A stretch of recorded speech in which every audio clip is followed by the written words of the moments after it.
Nako, eto na mga kabayan na finish na. Tiangco umamin, nagsalita, binulgar ang Kongreso. Takot pala kay BP Sara.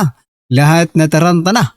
Aba, yan po ang ating alamin sa video ito mga kabayan. Pero bago po natin simulan to mga karbi natin, palike naman po ng video ito. Malaking tulong po yan. Maraming salamat po. At eto nga, bago po natin i-play itong video ito, eto pasadahan po muna natin yung mga mukha ng mga kalaban ni Vice President Sara Duterte. Ito po kasi may papakita po akong dalawang mukha. Ito po yung unang mukha, no? Mamaya yung isa ha. Ito. Pasadahan natin tong si Castro. Aba, Castro sumagot na ha sa 110 cyber libel case ni Congressman Leveste. Ito po ang balita mula sa Ang Balita Ngayon. Claire Castro humihingi ng 500 million danyos laban kay Leveste. Sabi niya po dito, I already filed my reply and as part of my counterclaim, I am asking for 500 million pesos na danyos. Kaka-file ko lang ng answer. Ayan mga kabayan. Grabe Pera na lang ba ngayon ang pinag-uusapan? Kaya nagmumukha kang pera. Oo. Castro, nagmumukha kang mukhang pera. Alam mo ba yon? Kahit naman hindi mo gawin yan Paningin talaga ng taong bayan sa'yo, mukhang pera ka na. Bakit? Nagagawa mo magsinungaling para sa pera. Diba? Ngayon, kinasuhan ka. Pera na naman ang habol mo. Diba? Mukhang pera talaga.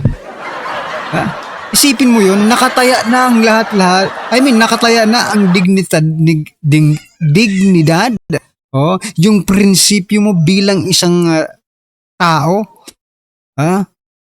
Pero pinili mo yung 500 million, no? Instead na sabihin mo lang, kailangan mo. Sabihin mo, kailangan mo Leveste, mag-public apology ka dahil ako ay isang public official. Diba? Pero hindi mga kababayan. Kailangan po ng 500 million. Ayan ko na. Iba talaga pag mukhang pera ka talaga. No? Kahit prinsipyo. Basta pera ang pinag-uusapan. Go na yan. Pag si Ante Claire. Alright. Ito pong naging komento ng ating mga kababayan patungkol dyan. Sabi po ni Jed, pang-survive niya yan para sa susunod na admin. Kasi pag wala na si BBM, malamang wala na rin siya, aray. Sabi po dito, business na ngayon, bawi-bawi, basta pera. Sabi po ni Cyper, ang tanong, magkano din kaya ang hinihingi ni Kong Leveste sa kanya? 1 billion? Hindi, 110 million cyber libel case yata yun Correct me if I'm wrong sa figure mga kabayan. So sabi po ni Onen, wow, taas ng value mo. High na high, ayan. Halagi pong high sila.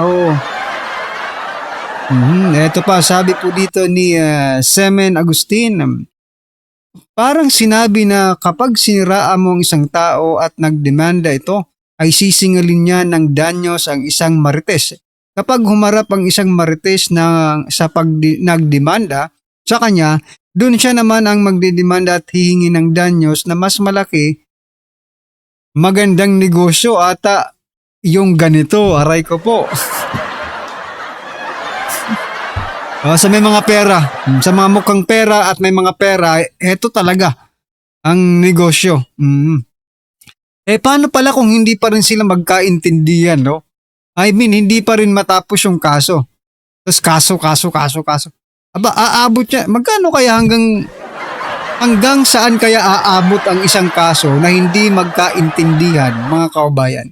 For example lang ayaw magpatalo di ba? Ano ka naman, appeal ka na ulit, appeal ka na. For example, nagkaroon na ng decision yung Supreme Court or yung Korte. Punta ka sa Court of Appeals, di ba? Mag-a-appeal ka doon, tapos eto ang danyos. Ay grabe, pera-pera na nga lang talaga mga kababayan. Ano po ang inyong opinion dito sa mukhang pera kay Ante Claire? Ayan mga kababayan, just comment down below. At eto pa mga karibin natin, ang isa pang muka na nakakatawa. Ha? Isa pang muka na lumalaban ngayon kay BP Sara. Eto mga kababayan. Ayan no. Ha? Tingnan niyo yung mga pagmumukha nila. Ha? Nandyan po si President Bongbong Marcos Jr. Pero ito po ay patungkol kay Lovely Granada. Eto, basahin ko muna yung balita. No? Mula sa ang balita ngayon, Lovely Granada nanawagan ng unity laban sa mga Duterte. Sabi niya po dito, kailangan ba magsanib pwersa ang mga liberal, yellow, pink at Marcos loyalista para talunin ang mga Duterte? Ano mang kulay magtulungan, magtulungan para sa taong bayan. Ha? Kung kayong lahat magtutulungan, it's not about the taong bayan, ha? I think lang, ha? Ito yan ay opinion ko lang. Kung magtutulungan kayong lahat, it is not about sa taong bayan. Kung di about yan sa personal na mga interest ninyo, no? Dahil ayaw nyo lang makaupo si Vice President Sara Duterte. Sabi niya dito, basta Pilipino na nagmamahal sa Pilipinas, basta susuporta sa hindi susuporta sa balahura at magnanakaw. Ayan. Sino bang magnanakaw? Sino bang pinatutunghayan mong magnanakaw? Di ba? Anyway, tingnan mo. Eto, natatawa ako din sa mga pagmumukha nila. Teka lang, mazoom in ba natin to? I-zoom in ko lang, ha. Tingnan nyo, ha. Si Marcos, ngiwi. Ito si Sidanya, ngiwi. Si Risa Hontiveros dito, ngumingiwi na rin. Parang si Lovely Granada, ngumingiwi rin eh. No? Tapos itong si Llamas, bungi. Di ba? Ngumingiwi rin si Dilima at si Lene at itong si Luestro, nasa likod, Tingnan niyo mga pagmumukha nito. Ito ba ang pinagkakatiwalaan ng taong bayan? Ha? Lovely? Itong pagmumukha, bagong mukha na lumalaban sa Duterte. At gustong sino ba talaga ito? Napakapangyan. Ito si Lovely Granada. Sino po ba talaga ito? Parang makapangyarihan naman ito at gustong pagsanib pwersa ang lahat ng masasamang enerhiya sa politika. Diba? Anyway, ano po ang masasabi niyo dyan mga kababayan? Just comment down below. At eto, pasadahan muna natin itong mga komento ng mga kababayan natin. Sabi po dito ni Zola SP, may something in common kayo ni BBM. You're both lovely bangag. That's what I'm trying to say. Ba't puro nakangiwi? Yan yung una ko rin napansin. Bakit puro nakangiwi? Diba? Di lang to dog, pitbull. Ayan, double time pa. Magkakamukha na sila. Sabi ko na nga yun ang unang mapapansin ninyo ha? 8 person in one frame, maleta. Ayan. Dumadami na ang mga kampon. Yan yung sabi ko, kahit magsama-sama pa sila, wala silang magagawa ha? Anyway, ano po ang inyong opinion dito sa sinasabi ni Lovely Granada na dapat magkaisa, magkaroon ng unity ang mga laban sa mga Duterte? Ayan anyway, ano po ang inyong opinion dyan? Just comment down below. At eto, pasadahan na po natin yung video. Eto na po, pasok. Ng mga naghahanap ng butas. Pakinggan natin yung sinabi ni Tiangco regarding kay VP Sara Duterte. Maganda to mga sinabi niya. Pero bago yung latest niya sinabi, paparinig ko muna sa inyo yung nung sinabi niya ng isang araw na nawindang yung mga kasamahan niya. So, okay, number one, I'll make it very clear na I am for accountability of all public officials, no? So, pero dapat natin siguraduhin na itong proseso ng impeachment kay VP Sara is really for accountability at hindi para maka-escape from accountability yung mga taong involved sa pinakamalaking scam, no? Doon sa flood control project, no? Ay, grabe yun, So, para baga sinasabi niya, yung impeachment ay panakip butas doon sa flood control issue o iskandal na kinasasangkutan ng mga congressman. Tama, mali? yan ang ating, yan ang sinasabi niya. So yun yung akin, no, na baka naman kaya lang nila gusto ma-impeach si VP Sara dahil natatakot sila sa posibilidad na maging presidente siya, at kung maging presidente siya, kung sa ngayon nakakalusot sila at hindi pa sila napapanagot doon sa kanilang mga kasalanan, sa tingin nila hindi sila makakalusot kay VP Sara. So I think mga karibin natin, that is the best reason, no? Kung mayroon pang best o great reason, kung bakit ito sila nagkakaisa at nagkukumahog na i-impeach si VP Sara, no? Dahil natatakot po sila pagdating ng panahon ng pagtutuos na sila naman po ang uusigin ng batas, hindi ng batas ng Duterte, kundi batas ng Pilipinas na kung saan sila ay nagkasala, mga kababayan, Baka sabihin nyo, Duterte, batas Duterte na naman yan no? Kamay na bakal na naman yan no? It is in the Constitution na bawal po ang magnakaw, no? Bawal ang magnakaw ng pera ng bayan, di ba? Yan nga ang, para sa akin yan po, maliban sa public trust. Kasi nandyan na rin yan betrayal of public trust. At saka malversation of public funds, di ba? Nandyan na yan. Lahat-lahat na nandyan na. No?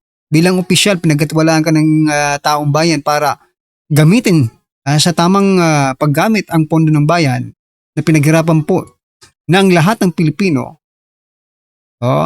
Tapos, ganun-ganun lang. Mali-maleta nyo lang nanakawin. Nako po, hindi papayag dyan si VP Sara. Kaya ngayon pa lang ginagawa nilang lahat dahil natatakot po silang lahat. we have to make sure of that, no? Kasi ngayon wala pa silang napapanagot. So isip nila kung si VP Sara manalo, siguradong papanagutin sila. So let's make sure about that, no? Sumunod, nakita ko yung reply at uulitin ko kasi pag may sinabi akong favorable sa isang partido, sasabihin DDS ako. Hindi po ako DDS. Gusto ko lang Pero dito eto putulin ko lang saglit mga kawan. Pero dito parang sinasabi na ni Chanco na dapat iboto talaga natin dito si VP Sara para may mapanagot. Kasi Chanco does not mention any other presidential candidate of 2028 na sinasabi niyang mayroon talagang lakas ng loob na papanagutin ang mga ito. He only mentioned Vice President Sara Duterte na magpapanagot sa kanila. At mayroon din namang rason, no? Sa ginawa ninyo ngayon kay VP Sara, bakit hindi? 'Di ba? Bakit hindi kayo kailangan mapanagot? Standards, no? Kung ano po yung standards na ginawa namin doon sa pagsabi na insufficient in substance yung impeachment kay Pangulong Bongbong Marcos, dapat ganun din yung standards na ipapatupad dito kay VP Sara, no? Kasi yun ang accountability. Accountability means parehong standards. Hindi po pwedeng magkaiba yung standards nung kay President Bongbong Marcos at kay VP Sara. And for the record, bumoto nga ako na insufficient in substance yung kay President Bongbong Marcos, no? Pangatlo, ito, trabaho to ng mga abogado, sa tingin ko, doon sa pag-file niya ng ad cautelam, anong tinawag na? Ad cautelam. Ano mo tamang pronouncement doon? Ad cautelam. O doon sa pag-file niya ng ad cautelam, ibig sabihin nun, she's not surrendering her rights to seek other remedies, no? So mukhang baka no, hindi ko alam kung anong plano nila kasi ad cautelam, baka questionin nila sa Supreme Court yung due process, tsaka yung base doon sa kaniyang reply, baka ang questionin doon is yung 1-year ban, yung due process, at yung kung parehong standards ba ang ginamit doon sa impeachment kay President Bongbong Marcos at saka sa kanya. So yun ang tingin kong mga posibilidad. Kasi possible na makabawilan ba dito sa technicalities? Hindi na technicalities kasi ang tatanungin is same standards ba ang ginamit, no? Okay, ito naman tingin ko lang, okay, isa-isahin natin yung mga accusations, no? Yung COA, hindi pa kasi final yung COA. Yun. Alam naman natin yung notice of disallowance, appealable yan. At kahit magkaroon ng finality doon sa COA, pwede pang appeal yan hanggang Supreme Court, no? So, yon. O baka sabihin na naman, dinidepensa ko yung sa akin, totoo lang. Sige, sino magtututol sa akin at sabihin na final na yung decision ng COA? Hindi pa yung final, no? Ano pa ba yung isa? Yung Greg friend. Kasi sabi nila siya daw mismo ang nagsabi nun sa video. So, tumatibay na sila siya. Ha? Sabi ni BP, wala daw kontrata. So, hindi daw considered that threat. Hindi, sa akin hindi yun eh. Sa akin, di ba yung grave threat is a criminal offense, di ba? So, di dapat filean nila sa Department of Justice. Di ba? Bakit di nila filean? Who can say it's a grave threat? Kunyari ako, may nanakot sa akin. Pwede bang siya ang magsabi na grave threat yun? Di ba ako lang magsasabi if I was gravely threatened or not anyone else, di ba? Di ba sa criminal case ang magpa-file ng grave threats, kung sino yung... Kasi nga po, Tiangco, tandaan nyo to ha, pulahan ito. Dugong-dugo nito, Marcos. Ang problema kasi, ang sinasabi dito yung grave threat na yon, hindi naman yun. Sanang nagreklamo si Marcos. O si Romualdez, nag-file. Di ba? Hindi.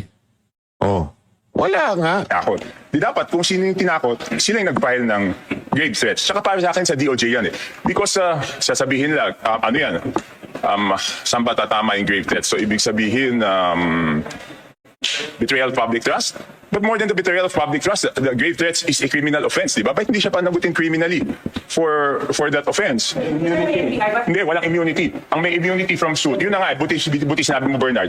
Because yan ang difference nung presidente at vice president. Yan. Ang president is immune from suit habang Yan. siya ay presidente. Presidente. Ang vice president is not Hindi. immune Yan. from suit. Kaya pwede. Dapat, doon nila final. Dapat talaga. Hindi sa impeachment kung talagang may tunay na grave threat. Kung meron talagang tunay na basihan. Kung Ang problema nga ay wala, kaya hindi nila final, no? Oh. So yan mga kababayan, ano pa kaya mga drama ang maririnig natin sa mga susunod na mga araw, no? Dito sa kanila. Well, anyway, abang-abangan lang po natin. Yan. Ano po ang inyong opinion, reaction patungkol po sa video ito mga karabin natin? Just comment down below. Yan, syempre at huwag kalimutang i-like ang video ito. Malaking tulong po yan. Maraming salamat.